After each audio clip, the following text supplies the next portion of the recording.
Good morning students. அடுத்து நாம் பார்க்கக்கூடிய question concept of quantisation of energy, அதாவது ஆற்றல் குவாண்டமக்கள் பற்றிய கருத்து.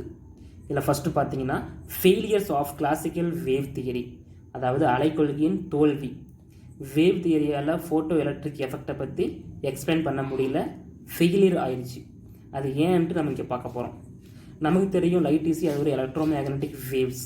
இதை தியரிட்டிக்கலாக ப்ரூவ் பண்ணவர் மேக்ஸ்வெல், எக்ஸ்பெரிமெண்டலாக எக்ஸ்பிளைன் பண்ணவர் ஹென்ரிச் எர்ட்ஸ். அவர் தான் ஒரு எக்ஸ்பெரிமெண்டல் பண்ணி லைட் ஈஸி அது ஒரு எலக்ட்ரோ மேக்னட்டிக் வேவ்ஸ். ஸோ அது ப்ரொபகேஷன் ஆகும்போது இந்த மாதிரி electric field and magnetic field என்ன ஆகும், போப்பண்டிகுலர் ஆசோலேஷன் ஆகும் அப்படின்ட்டு அவர் சொல்லியிருப்பார். ஓகேவா? ஸோ லைட்டோட ஸ்பீட் நமக்கு தெரியும் 3 × 10⁸ மீட்டர்/செகண்ட். ஓகேவா? ஸோ இந்த வேவ் தியரியால் ஃபோட்டோ எலக்ட்ரிக் எஃபெக்டை பற்றி எக்ஸ்பிளைன் பண்ண முடியல, ஃபெயிலியர் ஆயிடுச்சு.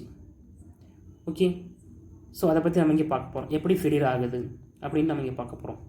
ஸோ இந்த மாதிரி ஒரு மெட்டல் இருக்குன்னா இந்த மெட்டல் மேலே லைட் இன்சிடென்ட் ஆகும். ஸோ அப்படி இன்சிடென்ட் ஆகும்போது இந்த மெட்டலில் நிறைய ஃப்ரீ எலக்ட்ரான்ஸ் இருக்கும். இந்த லைட் இன்சிடென்ட் ஆகும்போது இந்த லைட்லேருந்து எனர்ஜி இந்த ஃப்ரீ எலக்ட்ரான்ஸுக்கு ட்ரான்ஸ்ஃபர் ஆகும். ஓகேவா? லைட்லேருந்து எனர்ஜி ஃப்ரீ எலக்ட்ரான்ஸுக்கு ட்ரான்ஸ்ஃபர் ஆகும். ஸோ அப்போ கண்டினியூஸாக போகும். ஓகே, ஸோ அப்படி போகும்போது இந்த எலக்ட்ரான்ஸ் என்ன ஆகும், இந்த மெட்டல் விட்டு எமிட் ஆகும். ஓகேவா? இந்த மெட்டல் விட்டு எமிட் ஆகும். Right? According to wave theory படி கிரேட்டர் இன்டென்சிட்டி கொண்ட அந்த லைட் இன்சிடென்ட் ஆகும்போது மேக்ஸிமம் கைனடிக் எனர்ஜி கொண்ட ஃபோட்டோ எலக்ட்ரான்ஸ் எமிட் ஆகும் அப்படின்ட்டு வேவ் தியரி சொல்லுது. But this does not happen. அதாவது ஃபோட்டோ எலக்ட்ரிக் எஃபெக்ட் படி maximum kinetic energy of the photoelectrons emit ஆகுது இல்லையா, அந்த maximum kinetic energy of the photoelectrons எதை டிபெண்ட் பண்ணி இல்லை, இன்டென்சிட்டி ஆஃப் தி இன்சிடென்ட் லைட்டை டிபெண்ட் பண்ணி இல்லை. ஓகேவா? இதை மெயினாக பார்த்துக்கணும். இன்டென்சிட்டி ஆஃப் தி இன்சிடென்ட் லைட்டை டிபெண்ட் பண்ணி கிடையாது. எது? Maximum kinetic energy of the photoelectrons. But wave theory என்ன சொல்லுது, ஹை இன்டென்சிட்டி கொண்ட அந்த இன்சிடென்ட் லைட் இன்டென்சிட்டி அதிகமாக இருந்தால் maximum kinetic energy of the photoelectrons emit ஆகும் அப்படின்ட்டு வேவ் தியரி சொல்லுது. அதனால தான் இது ஃபெயிலியர் ஆயிடுச்சு. ஓகேவா?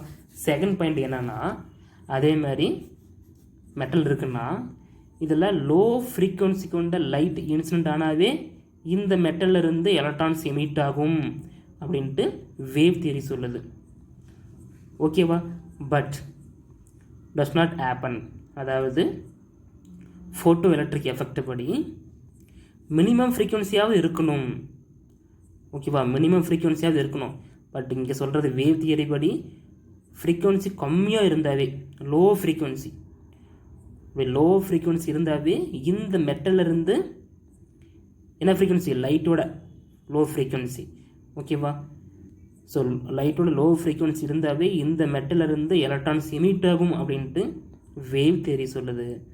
பட் ஃபோட்டோ எலக்ட்ரிக் எஃபெக்ட் படி இந்த மெட்டலிருந்து எலக்ட்ரான் எமிஷன் ஆகிறதுக்கு மினிமம் ஃப்ரீக்குவன்சியாவது இருக்கணும். என்னது மினிமம் ஃப்ரீக்குவன்சினா த்ரெஷோல்டு ஃப்ரீக்குவன்சி. ஓகேவா? த்ரெஷோல்டு ஃப்ரீக்குவன்சி இருக்கணும். அப்படி இருந்தால் தான், அதுக்கு மேலே இருந்தால் தான் என்னாகும், எலக்ட்ரான்ஸ் எமிட் ஆகும் அப்படின்ட்டு ஃபோட்டோ எலக்ட்ரிக் எமிஷன் சொல்லுது. ஓகேவா? அதனால் இந்த த்ரெஷோல்டு ஃப்ரீக்குவன்சி பற்றி அதை எக்ஸ்பிளைன் பண்ணவே இல்லை, எது வேவ் தியரியால். ஓகேவா? தேர்டு பாயிண்ட் என்னென்னா, இந்த மாதிரி மெட்டல் இருக்குன்னா இந்த மாதிரி லைட் இன்சிடென்ட் ஆகுது. லைட்னாவே சுற்றியும் வேவ் ஃப்ரண்ட் இருக்கும். ஓகேவா? ஸோ அந்த என்டையர் வேவ் ஃப்ரண்ட்டு ஃபுல்லாக எனர்ஜி என்ன ஆகுது, ஸ்ப்ரெட் ஆகிடுது. ஓகேவா? இந்த லைட்னா ஃபுல்லாக வேவ் ஃப்ரண்ட் இருக்கும். அந்த என்டையர் வேவ் ஃப்ரண்ட்டு ஃபுல்லாக லைட் எனர்ஜி என்ன ஆகுது, ஸ்ப்ரெட் ஆகிடுது. அதனால் இங்கே இன்சிடென்ட் ஆகுது இல்லையா, இன்சிடென்ட் ஆகிட்டு இங்கே இந்த மெட்டலில் இருக்கிற ஃப்ரீ எலக்ட்ரான்ஸ்க்கு எனர்ஜி ட்ரான்ஸ்ஃபர் ஆகிறதுக்கும் அது எமிட் ஆகிறதுக்கும் சம் டைம் ஆகும். ஓகேவா? ஃபியூ ஹவர்ஸ் கூட ஆகும் அப்படின்ட்டு வேவ் தியரி சொல்லுது. பட் ஃபோட்டோ எலக்ட்ரிக் எஃபெக்ட் படி அந்த லைட் இன்சிடென்ட் ஆகிறதுக்கும் எலக்ட்ரான்ஸ் எமிஷன் ஆகிறதுக்கும், ஓகேவா, எலக்ட்ரான்ஸ் லிபரேஷன் ஆகிறதுக்கும் அதெல்லாமே ஃப்ராக்ஷன் டைமில் நடக்கும், இன்ஸ்டன்டேனியஸ் ப்ராசஸ் அப்படின்ட்டு ஃபோட்டோ எலக்ட்ரிக் எஃபெக்ட் சொல்லுது. டைம் பார்த்தீங்கன்னா 10⁻⁹ செகண்டை விட கம்மியாக இருக்கும். ஓகேவா, அதை விட கம்மியாக இருக்கும். அதுக்குள்ளே என்னாகும், இந்த ப்ராசஸ் நடக்கும். இது லைட் இன்சிடென்ட் ஆகிட்டு எலக்ட்ரான்ஸ் என்னாகும், எமிட் ஆகுன்ட்டு ஃபோட்டோ எலக்ட்ரிக் எஃபெக்ட் சொல்லுது.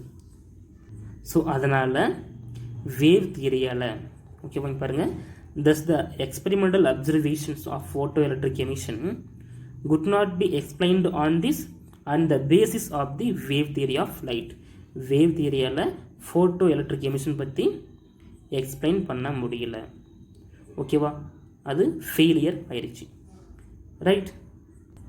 அடுத்து பார்த்தீங்கன்னா concept of quantisation of the energy, அதாவது ஆற்றல் குவாண்டமக்கள் பற்றிய கருத்து.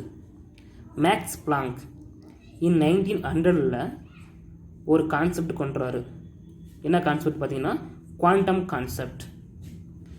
அவர் பிளாக் பாடி, அதாவது பிளாக் பாடியிலேருந்து தேர்மல் ரேடியேஷன் எமிட் ஆகுது, அதோட கர்வ்ஸ் ஷேப் எல்லாத்தையுமே எக்ஸ்பிளைன் பண்ணுறாரு. எந்த இயரில், 1900. ஓகே, அவர் என்ன சொல்கிறாருன்னா, இந்த மாதிரி ஒரு பாடிஸ் இருக்குது, அதாவது மேட்டர். ஓகேவா, மேட்டர்னா அது ஒரு பாடி, அதாவது நிறைய ஆட்டம்ஸ் இருந்தால் தான் ஒரு மேட்டர். ஓகேவா, ஸோ இதில் பார்த்தீங்கன்னா நிறைய ஆட்டம்ஸ் இருக்கும், அதாவது large number of oscillating particle or atoms. So அந்த ஆட்டம்ஸ் பார்த்தீங்கன்னா டிஃப்ரெண்ட் ஃப்ரீக்வன்சியில் வைப்ரேஷன் ஆகும். இந்த மாதிரி ஒரு மேட்டர் இருக்குது, இதில் large number of oscillating particles or atoms இருக்கும். அது பார்த்தீங்கன்னா டிஃப்ரெண்ட் ஃப்ரீக்வன்சியில் வைப்ரேஷன் ஆகும். ஓகேவா, அப்போ ஈச் அட்டாமிக் ஆசிலேட்டர், ஒவ்வொரு ஆட்டம்னு பார்த்தீங்கன்னா வைப்ரேஷன் ஆகுது இல்லையா, அப்படி ஆகும்போது எலக்ட்ரோ மேக்னட்டிக் ரேடியேஷன் எமிட்டும் ஆகலாம் ஆர் அப்சர்வ் ஆகும். ஓகேவா, எமிட்ஸ் ஆர் அப்சர்வ் ஆகும். ஆஃப் தி சேம் ஃப்ரீக்வன்சியில் அந்த ஆட்டம்ஸ் வைப்ரேஷன் ஆகுது இல்லையா, அந்த சேம் ஃப்ரீக்வன்சிலேயே எலக்ட்ரோ மேக்னட்டிக் ரேடியேஷன் என்ன ஆகும், எமிட்டும் ஆகும் அப்சர்வும் ஆகும். ஓகே, ஸோ இதில் அவர் என்ன சொல்கிறாருன்னா, குவாண்டம் கான்செப்ட் படி இப்போ ஒரு லைட், இந்த மாதிரி லைட்டு போகுதுன்னா அந்த லைட்டு பார்த்திங்கன்னா கண்டினியூஸாக எனர்ஜியை கொடுக்கறதில்ல. லைட்டு கண்டினியூஸாக எனர்ஜி கொடுக்கறதில்ல. இந்த மாதிரி குவாண்டானா இந்த சின்ன சின்ன பாக்கெட்ஸாக எனர்ஜியை கொடுக்குது அப்படின்ட்டு இந்த குவாண்டம் கான்செப்ட் சொல்லுது. ஓகேவா, அப்போ லைட் எனர்ஜின்னா கண்டினியூஸாக எனர்ஜி கொடுக்கறதில்ல, இந்த மாதிரி தனித்தனி சிப்பங்கள்னு சொல்லுவோம், இந்த மாதிரி பாக்கெட்ஸ். ஓகேவா, ஸ்மால் பாக்கெட்ஸாக தான் இந்த லைட் எனர்ஜி இருக்குன்ட்டு இந்த குவாண்டம் கான்செப்ட் சொல்லுது. ஓகேவா, ஸோ அதோட ஃபார்முலா பார்த்தீங்கன்னா அந்த லைட்டோட எனர்ஜி, டோட்டல் எனர்ஜி, இங்கே தனித்தனியாக இருக்குது இல்லையா, அதோட டோட்டல் எனர்ஜி பார்த்தீங்கன்னா En which is equal to Nhν. என்னங்கிறது நம்பர் ஆஃப் அந்த எனர்ஜிஸ், பாக்கெட்டாக இருக்குது இல்லை, நம்பர் ஆஃப் எனர்ஜிஸ், இது இன்ஃபினிட்டி தூரம் போயிட்டே இருக்கும். அடுத்து H is a Planck constant. Okay, H is a Planck constant நமக்கு தெரியும். அதோட கான்ஸ்டன்ட் வேல்யூ என்னது, 6.626 × 10⁻34 ஜூல் செகண்ட். ஓகேவா, ஸோ அப்போ இந்த லைட் பார்த்தீங்கன்னா கண்டினியூஸாக எனர்ஜியே கொடுக்குறதில்ல, இந்த மாதிரி small packets are quanta, small packet தனித்தனி சிப்பங்களாக அது கொடுக்கும்.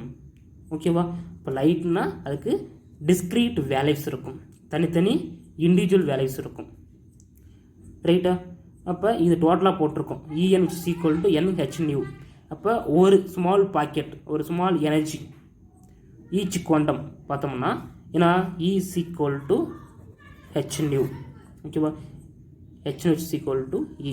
இதுதான் ஒரு தனி ஸ்மால் பாக்கெட்டோட எனர்ஜி.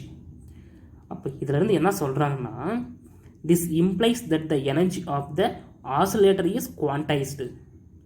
ஓகேவா, oscillator is quantized, that is energy is not continuous.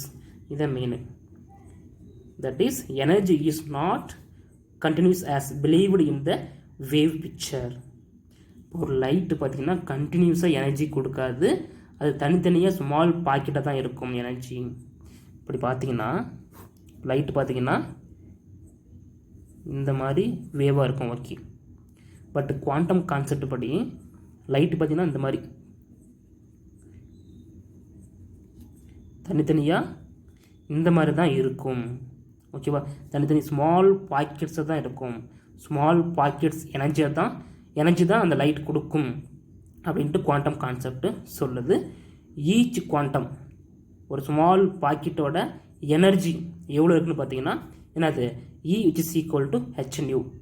நியூங்கிறது frequency. ஓகேவா, நியூங்கிறது ஃப்ரீக்குவன்சி, அந்த லைட்டோட ஃப்ரீக்குவன்சி. ஹெச்ங்கிறது பிளாங்க் கான்ஸ்டன்ட், நமக்கு தெரியும் கான்ஸ்டன்ட் வேல்யூ 6.626 × 10⁻34 ஜூல் செகண்ட். ஓகேவா, ஸோ இதை நான் சொல்கிறேன் நம்ம, this is called quantisation of energy. So இதை ஐன்ஸ்டீன் என்ன பண்ணுறாருன்னா ஃபோட்டோ எலக்ட்ரிக் எஃபெக்டை எக்ஸ்பிளைன் பண்ணுறதுக்கு இந்த பிளாங்க் குவாண்டம் கான்செப்டை என்ன பண்ணுறாரு, எக்ஸ்டெண்ட் பண்ணுறாரு. ஓகேவா, ஸோ இதை பற்றி நம்ம அடுத்த வீடியோவில் டீட்டெயிலாக பார்க்கலாம். ஓகேப்பா.